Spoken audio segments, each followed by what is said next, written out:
Vanaand inwoners van Gauteng loop deur onder wyd verspreide watertekorte.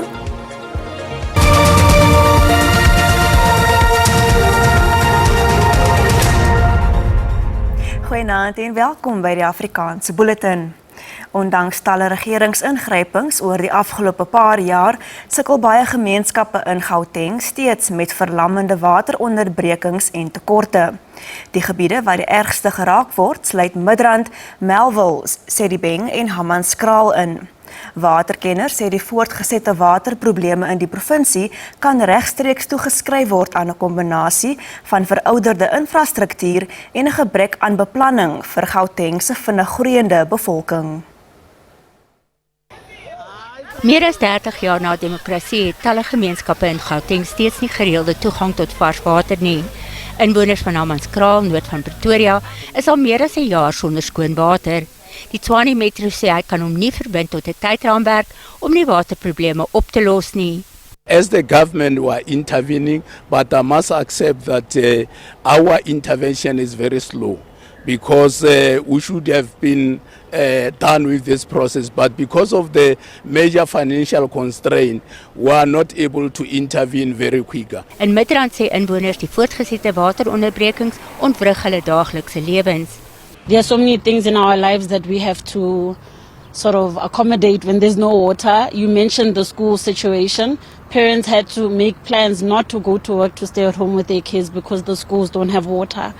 That has a very big impact. Financially, it has an impact, having to purchase bottles of water. 'n Waterkenner sê die agteruitgang en verval van Gauteng se infrastruktuur is regstreeks verantwoordelik vir die waterprobleme. And what we are seeing now currently is that any type of disruption causes dry taps. For example, the past week there were issues with Rand Water's bulk infrastructure. If everything was as it should be, with a buffer capacity of 48 hours, dry taps would most probably not have happened. Woedende inwoners sê hulle uitgawes om water te koop is hemelhoog, terwyl beloftes van 'n bestendige toevoer van skoon en veilige water nie nagekom word nie. Korrupsie in die verskaffing van watertankwaens aan gemeenskappe tydens watertekorte dwars oor die land is volgens die Menseregtekommissie 'n bekommernis. Sommige munisipaliteite het waterverskaffers tot meer as R1 miljoen per maand betaal om water aan te ry waar die krane opgedroog het. Munisipaliteite in die Noord-Kaap het 'n afname in die lewering van drinkbare water getoon. Die gemeenskap van Peniel naby Kimberley sê hulle is afhanklik van hierdie tanks vir hul drinkwater, maar soms kom die munisipaliteit nie om hierdie tanks vol te maak nie en dan is hulle genoodsaak om na die rivier toe te gaan vir water en volgens hulle is dit gevaarlik. Die tekort aan voldoende en volhoubare watervoorsiening is vir die gemeenskap 'n kopseer. Hulle kom so 1 keer per week. Dan maak hulle die Jojo tank vol. Dan maak hulle dit nie vol, dan maak hulle dit half. Dan raak die water nou op nou, dan moet ons nou bel, dan sukkel ons, dan vat die nou dan 'n hele week. Dan kry ons nie water nie. En dan wat doen die mense dan? Die mense dan vat hulle, gaan hulle by die rivier, as ander mense wat water drink by die rivier. Kyk, is nie almal wat kan afford om water te koop nie. Die Nasionale Departement van Water en Sanitasie sê hy is erg bekommerd oor die munisipaliteite wat nie aan die blou druppel watervoorsieningsvereistes voldoen nie. Most of the municipalities in the Northern Cape performed poorly in terms of the blue and green drop assessments. And what we found is that many of the municipalities in the Northern Cape performed worst compared to the national average in terms of not having the right people with the right qualifications employed at their water treatment works. 'n Verdere kommer is die groeiende korrupsie in die voorsiening van watertankwaens aan munisipaliteite.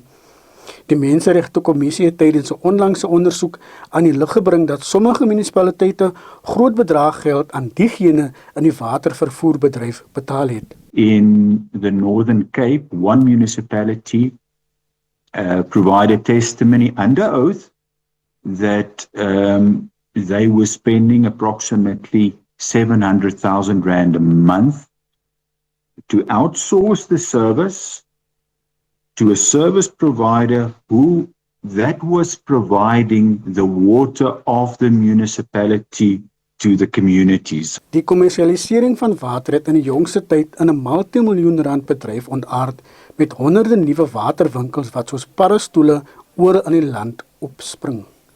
Die bedryf floreer as gevolg van die sukkelende munisipaliteite wat die vertroue van verbruikers verloor het oor die drinkbaar van water wat uit die krane vloei. Kiessyter SAIK nuus, Kimberley. En die sportnuus volg net hierna, bly by ons.